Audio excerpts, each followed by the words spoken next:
என்ன பண்றதுங்கய்யா? இவ்வளவுதானா? நிறைய இருக்கு, நிறைய இருக்கு.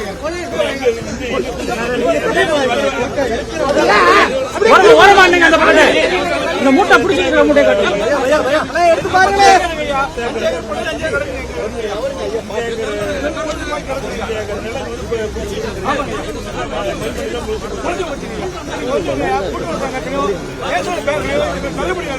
ஐயாதான் இதை வந்து நீங்க செஞ்சாதான், நீங்க போராடதான் எங்களுக்கு கிடைக்கும். யாரு போராடும் எங்களுக்கு கிடைக்காது. விவசாய பாரம்பரிய குடும்பத்தை நீங்க முன்னாடி போப்பா. யாருக்குமே தீபாவளி இல்லை சார். அமைச்சர் என்ன சொன்னாரு? தினந்தோறும் 2000 மூட்டை அரசு நேரடி கொள்முதல் செய்தா சொன்னாரு.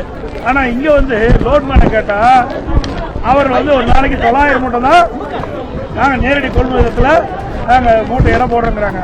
அப்ப இதுல இருந்து என்ன தெரியுது? அமைச்சர் சட்டமன்றத்தில் தவறான தகவலை சொல்லி இருக்கிறார். அவர் சொன்ன மாதிரி தினந்தோறும் 2000 மூட்டை நீங்க நேரடி கொள்முதல் இடம் போட்டிருந்தா இன்னைக்கு இந்த மூட்டை எடை போட்ட மட்டும் இல்ல, எடை போட்ட மூட்டையெல்லாம் இங்க அடுக்கி வச்சிருக்காங்க.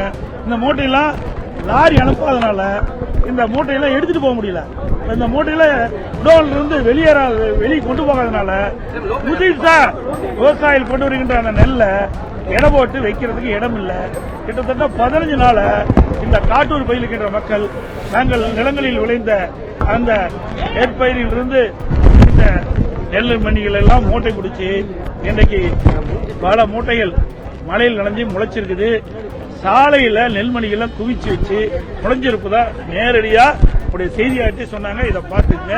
விவசாயிகள் கண்ணீரோட இன்னைக்கு வேதனை தெரிவிக்கிறாங்க. இந்த தீபாவளி கண்ணீர் தீபாவளியா விவசாயிகளுக்கு ஆகிட்டு